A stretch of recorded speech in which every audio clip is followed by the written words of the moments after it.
Hello, folks. Thanks for joining us here on This Week in Agribusiness. I'm Mike Pearson in the studio. We'll hear from Max Armstrong in just a little bit, but to start the show, we've got a special guest joining me at the desk. Greg Solier, Chief Meteorologist for This Week in Agribusiness, joins us. And Greg, let's talk about this ongoing drought. The entire country really has been gripped by this thing at various points across the summer.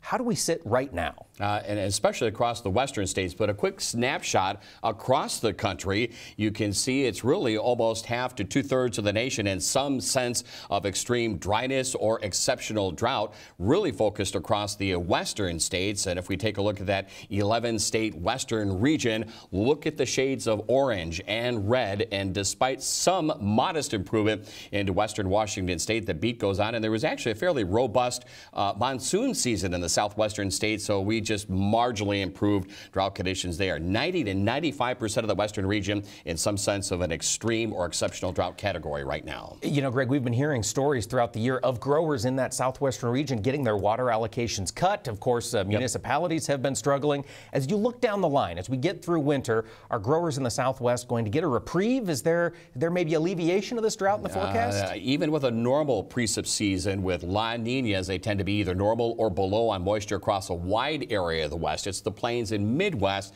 that tend to get into sort of a character-building wintertime precipitation season out in that part of the country. And really, speaking of the Corn Belt, if you want to take a look at it here into those eastern areas, and it's certainly this dryness and this expansion of drought into areas of the eastern Corn Belt has allowed for an early harvest scene going on, even of course in the western areas as well, coming off a pretty tough and challenging summertime season. There's been some modest improvement into sections of Minnesota, Iowa, Missouri. I believe it was Minnesota leading the pack with beans cut so far into this harvest season, and some drier areas on to the east, and still southern Wisconsin, northern Illinois, kind of on the cusp of the drought pattern as it applies to the eastern Corn Belt. Well, Greg, I know there are a lot of farmers and ranchers in the northern plains. Looking at the Dakotas, North and South Dakota, who have had to liquidate herds. They've seen pasture conditions deteriorate here over the past 12 months.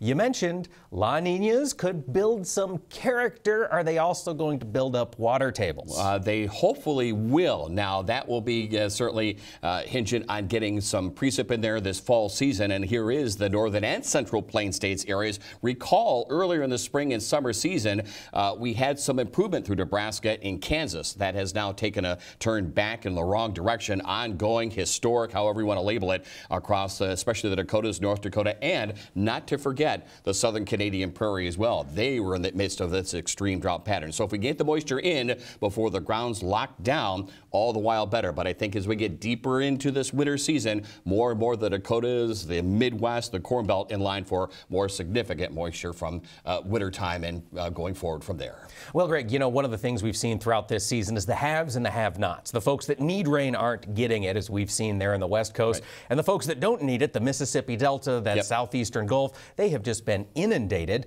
Looking for that La Niña shift, is that wetness across the eastern seaboard going to maintain itself all winter? I don't think so. I think as it applies to the fall season here, if we take a look at the southeastern and eastern part of the country, remember they've had a spat of tropical weather systems as well, and there were some areas of moderate drought into the mid-Atlantic region. They have since improved. Now, if we were to kind of reverse course and head back across areas of the southern plains, now there in through especially Oklahoma and Texas, we had improvement during the course of the spring, part of the summer season, a couple of significant tropical systems. Now look at Oklahoma and Texas, back where we started with ongoing severe to extreme to exceptional drought conditions. Thank goodness, at least in the short term, the past few days, we've had a significant rain come through the central and southern plains. They were dusting in, as they call it, that winter wheat crop. Hopefully the rain's not too excessive and just enough to get some good establishment and germination on the southern plains here over the next few days. Well, Greg, we always appreciate your insights. We'll be talking to you later on in the show about what to expect here over the next few weeks. We'll see you then.